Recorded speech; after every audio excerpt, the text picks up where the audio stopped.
Welcome to this webinar, which provides insights into transitions with a focus on the primary school teacher. These insights take account of research and are drawn from inspectors' findings in early learning and care settings, as well as the guidance provided by inspectors to settings to promote improvement.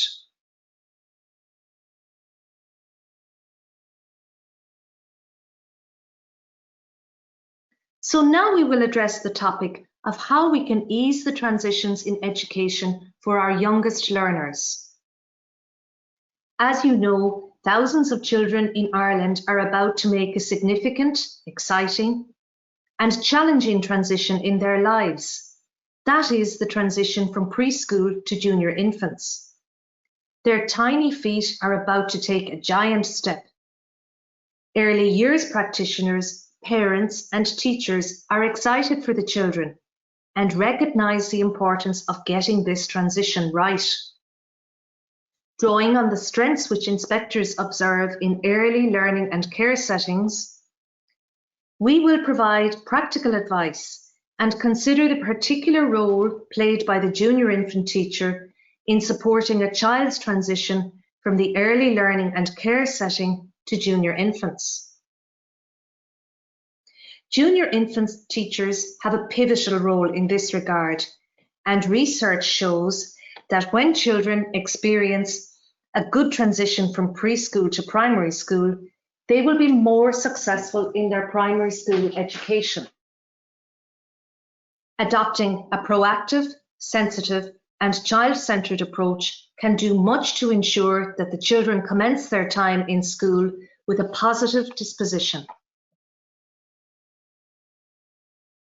So at this time of transition, what can teachers do to promote continuity in children's learning experiences?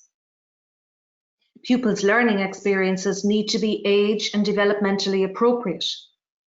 It is evident from early years education inspections that high quality provision based on ASHTR, the Early Childhood Curriculum Framework, promotes a dynamic approach to learning, whereby children are afforded opportunities to make choices and to engage in a broad range of play, including creative play, language play, physical play, imaginative play, socio-dramatic play, and construction play.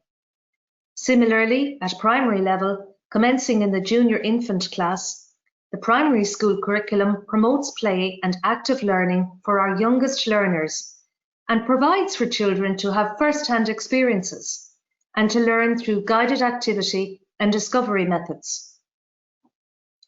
It is important for teachers to promote continuity in the children's learning experience. A teacher can do this by organising similar types of learning experiences and using similar approaches to those used in the early learning and care setting.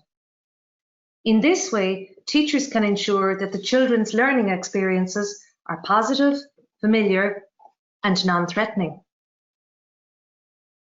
Overwhelming research evidence supports the importance of play for children's learning, and using play is an ideal way to smooth the transitions that children have to navigate when moving from an early learning and care setting to a school setting.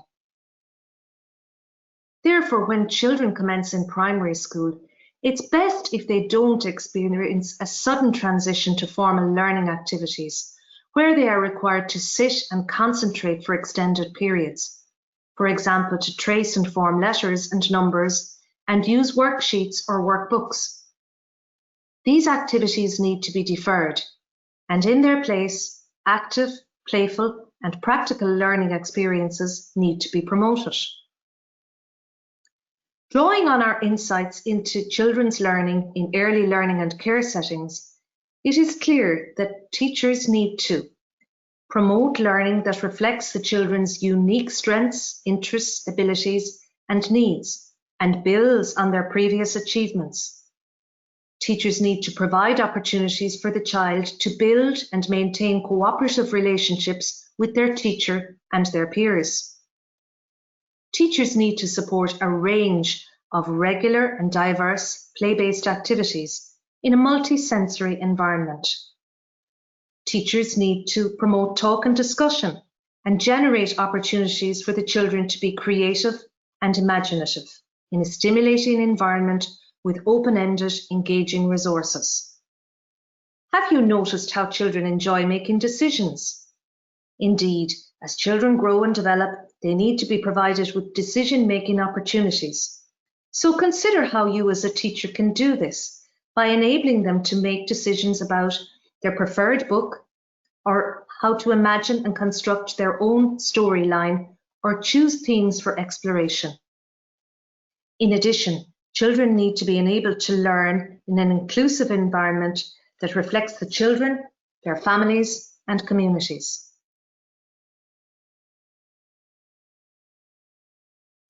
The department's evaluations in early learning and care settings and in primary schools highlight the importance of promoting high-quality interactions with children.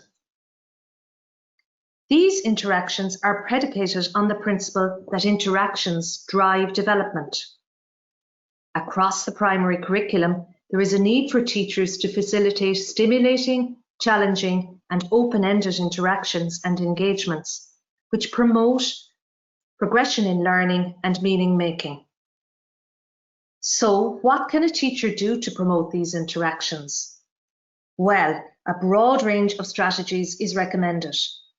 A teacher can, for example, prioritize activities that support talk, discussion, and role play. Listen attentively and purposefully to the child. Don't interrupt or hurry the child as he or she speaks. Extend the children's verbal responses where appropriate. Affirm the child's stories and answers, and share jokes and funny stories with the children. We all know how children love to engage in play with an adult, for example, through role play. This type of activity is very beneficial and reassuring for children, and it's definitely worth a try. And now some practical ideas that a teacher can do before the children come to school to help them to adapt and feel comfortable in their new surroundings. Consider the following. A teacher could focus on preparing a playful, welcoming, and nurturing learning environment with interest areas and lots of open-ended materials like boxes, stones, twigs, fabric, a sand tray, a water tray, Play-Doh, dress-up materials, and a home corner. Early years inspections highlight the benefit of providing a relaxing area where the children can read. It's definitely worthwhile to provide a similar cozy area in the junior infant classroom, with, for example, a beanbag, blankets, and plenty of books. Children love engaging with stories that they've heard before, so if you can establish what books they may have read in the early years setting and provide them in the classroom if possible, this would be ideal. Of course, new books are beneficial and exciting for children too. We know from our inspections that many early learning and care settings take steps to familiarise the children with the primary school setting. That is, the school environment and the key members of staff. Many schools provide an opportunity for the children to visit. Where this is not possible, a teacher could record a video of the junior infant classroom with a voiceover and share it on the school's website. This video could include a tour of the school inside and outside, showing the classrooms, the PE hall, the playground, the toilets, and other key landmarks in the primary school environment. It could include greetings and photos of the key personnel, for example, the school principal, the secretary, the traffic warden, and the SNA. The children would love to see the key areas of the classroom, like the play materials, the book corner, coat hangers, and especially the toilets. Remember, the children may not ever have heard a school bell. Explain the bell to the children and let them hear its sound. The video could also include a description of the lunchtime routine and the daily or weekly timetable in visual format. It's also a nice idea to share a school photo book about a child who started school last year, which highlights his or her key experiences in the first few weeks in school. For example, meeting the teacher and making lots of friends. And then when the children arrive in the school, the teacher can support their sense of belonging by displaying a photo of the teacher on the classroom door so that the children know which room to go into, and by displaying photos of the early learning and care settings that the children have come from, and a family wall with photos of each child's family and pets. Inspectors note that many teachers support the children emotionally and socially during the transition period by encouraging them to bring a favourite toy from home, by allowing children who know each other to sit together, by organising lots of activities which enable the children to chat and get to know each other. And it's a great idea to provide collaborative props for collaborative play, for example, skipping ropes, hopscotch balls, and types of materials in the yard which encourage them and invite them to play together. And of course, teachers will always watch out for children who are on their own or who may appear to be upset in the yard.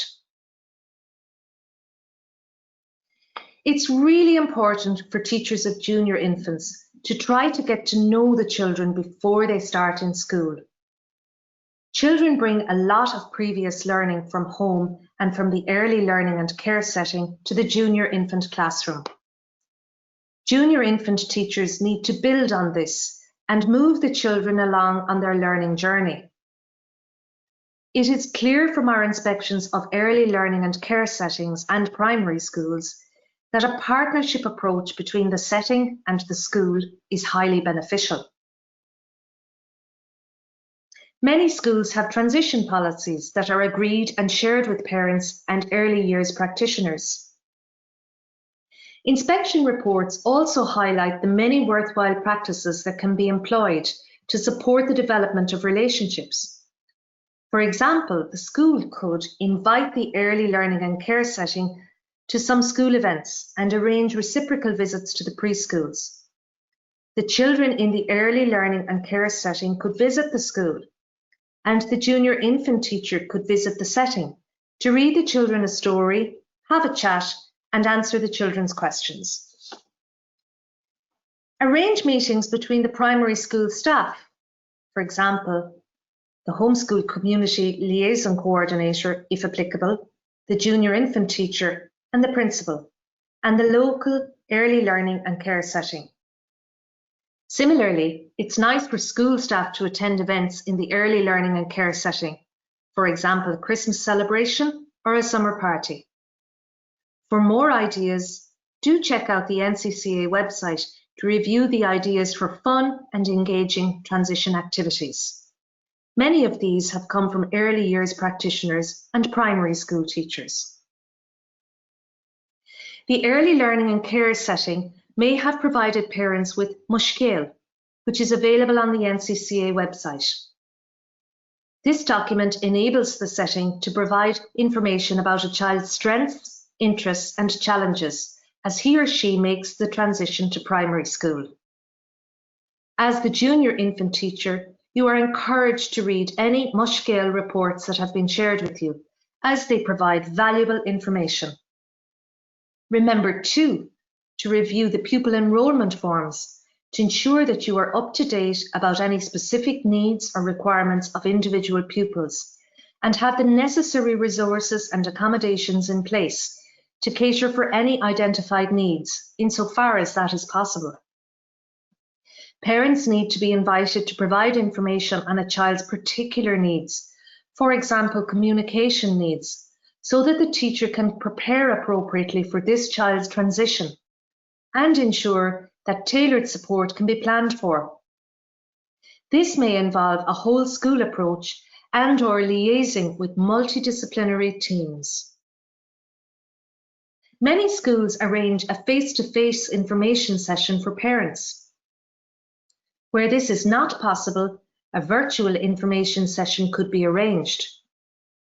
This provides a good opportunity for the school to share practical ideas on how parents can support the transition of their child to primary school. And when the time arrives for the children to start school, take time to get to know them. Do not rush to formal learning activities. Embrace a playful pedagogy and prioritise language development. There is so much that can be done to support the learning routines and to help the children to get to know their classmates, the school, surroundings, and staff. And finally, as the children settle in the first few weeks, encourage and facilitate communication between you, the teacher, and the child's parents. Ensure that you, the teacher, are available informally at arrival and collection time to respond to parents' queries about their child. Advise parents that if necessary, they may make an appointment to meet you formally or contact you by telephone at an appropriate time. Parents may need some reassurance about how their child is settling into school, and it's best to establish a positive and open relationship from the start. Thank you for listening to this webinar. We hope it provides helpful advice, and we wish you the very best as you prepare to ease the transitions of our youngest learners. We have provided further information and resources for you to consider. We hope these are helpful. And if you have queries or comments arising from your engagement with this webinar, please use the dedicated email address provided to send your comments to us. That is insights_info@education.gov.ie.